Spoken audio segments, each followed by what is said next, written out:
We're on our way to go see Camille. Camille's the barber that she cuts my hair.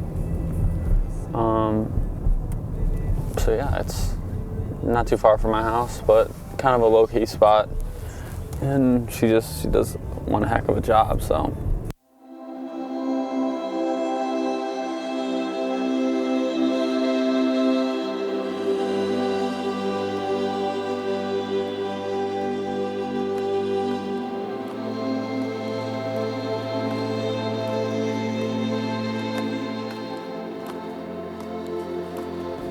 How was your weekend? It was good.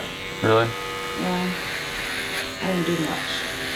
You should just give me the worst haircut ever. No But then just like feel like this is the best thing I've ever done. And I'm like, oh my God, I love it. I'm all done. Yeah, that's it. That's it. That's exactly what I wanted. A little Dumb and Dumber like.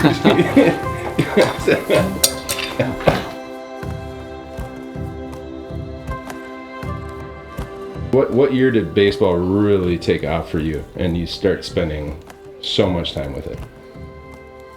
How old were you? I was 14 and they were 18. So I was 4 years younger than everyone. And I knew that I had to work my tail off to kind of fit in, basically. And then once I started performing, like, really well with guys that were 4 years older than me, I knew that, like, this was real, you know? Mm-hmm. When you were 14, you're playing against 18-year-olds. What was that like at first? Nerve-wracking, bro. I mean, try playing with kids that are, like, literally committed going to colleges and you haven't even touched high school yet. And how did you get into that position that you were going to do that? Like, what, your dad kind of... My dad kind of, so, like, the way it worked is I was always playing a year older than, like, what my age was. So if I was, 12, I was playing with 13-year-olds, and I was killing it. I was doing really well, and, like, not to toot my own horn, but it was just, like, the competition wasn't enough. And my parents kind of recognized that. So then my parents I started playing 2 years up. So when I was 12, I was playing with 14-year-olds. I played 1 year of 14-year-olds, and that still wasn't enough. So then my dad knew someone who his son was a senior in high school, and he had this big travel team, and they were called Wisconsin Elite. And I went and I tried out, and I was the only, like, I was 14 years old. I was the only person there that, was that young. Everyone else was, 17, 18 years old. And I wasn't the biggest kid, obviously. But I made the team and I just took off, and then that was like the biggest year for me, because then that would have been my 8th grade summer. I would have been going into high school that year, and that's when that summer I got an offer to go play at a couple schools. I committed to Louisville my freshman year. Because you're very goal-oriented. I mean, in your mind, you get a goal and a vision of a result that you want, and you kind of visualize it, you focus on it, and I imagine going into that, you had a goal of wanting to have a certain situation, right? I would say when I was in high school, like, I really had my mind set on doing something that hadn't been done before. So something that really hadn't been done before is there's never been a person to ever get drafted in the top 10 picks in the draft. The next closest was my buddy Gavin to the Dodgers in 2016. He went 20th. And he's the only other guy that's out of high school from Wisconsin that has been drafted really in the first round. So I wanted to do something that wasn't done before, and I had my mind set on I wanted to be a top 10 pick. That was something that drove me every single day. Once I started playing with guys that were 4 or 5 years older than me, and I started working extremely hard at it, and like Tim Schultz, one of the guys that really kind of opened up my eye, I guess, and said, listen, if you really pursue this, man, like, you can go a long way. And I just started working extremely hard, and like, it's one thing when you work extremely hard and then there's no results to back it up, but like, they were lining up quick, and so that drove me even more. So when I would work what I thought was hard then, and I would get some results quick, and I was like, man, I'm gonna work even harder. And then I started getting more results, and it became like this obsession of working extremely hard because the results just kept coming. Once I got my offer from college, man, my immediate thought went right to the draft. Like you couldn't convince me otherwise that I was gonna go play pro ball now.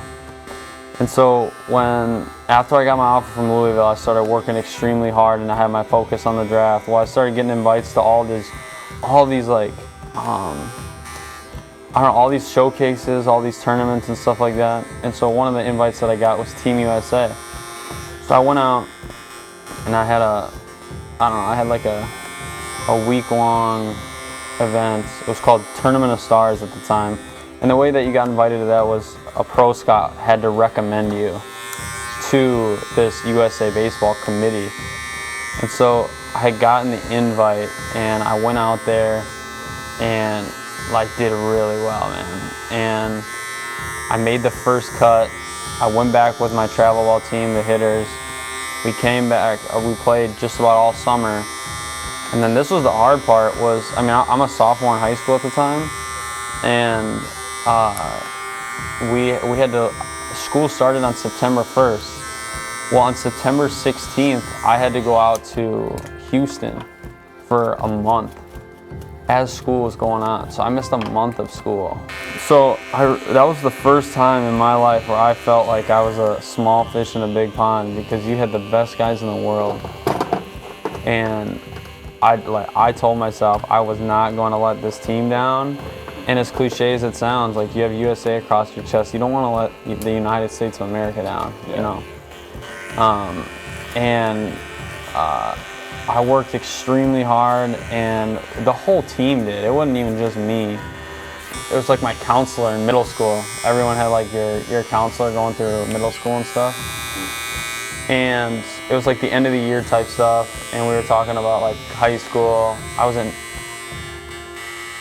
8th grade maybe? No, I was in 7th grade, I'm pretty sure.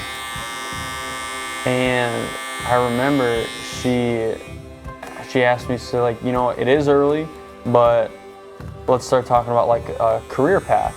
I'm like, all right. I already knew what I wanted to do, so like it's not much of a conversation.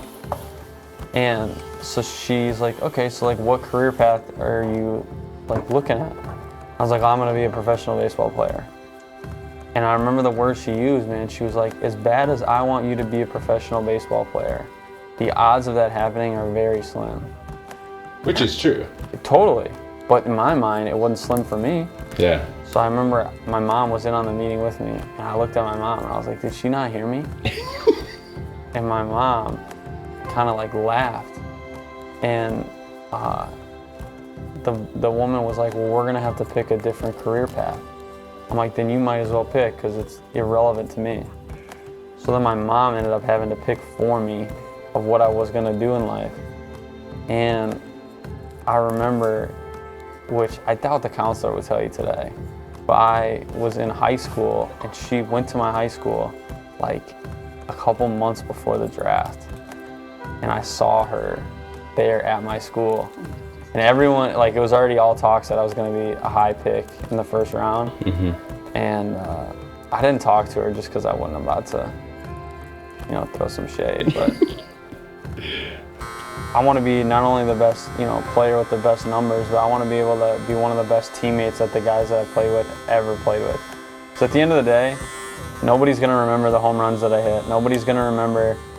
Like, I bet you if you asked a couple of the guys on the USA team, which isn't like their fault, and it's not a bad thing, they're not going to tell you that they remember me hitting a home run against Cuba in the gold medal game, because obviously it wasn't them, so that's not something that they're gonna really pay attention to.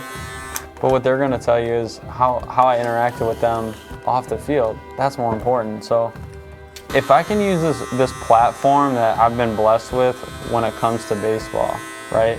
You know, you're gonna get a lot of people that follow you just because of the profession you're in. Like, you're gonna get a lot of fans. You're gonna get people that really pay attention, similar to the people that are probably gonna watch this video, right? And if I can use this platform that I have to set an example to people that are older than me and younger than me, then that's like the purpose, right? So like if I'm gonna go out and work my ass off, as you're gonna see today when I'm lifting and when I'm hitting and everything like that, just because I'm hitting and working out, yeah, it's not maybe what your career path is. You're not going to the weight room to work out, you're not going to the cage to hit. But if you can, the greater message is that if you can see how hard that I'm working and hopefully the success that I can create for myself, well, hopefully that people that watch it, they can apply that work ethic to whatever they're passionate about, and then the results will come to them. I think that's the greater purpose of this whole thing, is being able to like show people like just what it takes, you know? I think it looks super good. Is that okay for you? Yeah. Awesome. That's okay? Yeah.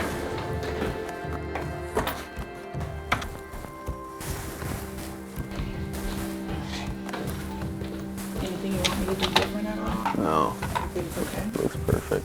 Yay. There you have it, folks. There we go. Sweet. Oh. Thank you very much, Jared. No, thank you. Thank you. Absolutely. Good to see you. You too, my dear. So, this is Tailor Made Barbershop. My name is Camille. I am Jared's barber. If you'd like to make an appointment with me, if you're interested, you can reach me at 414-343-9534 or either on Facebook under Camille Bowers. With the 6th selection of the 2018 MLB Draft, the New York Mets select Jared Kelenic.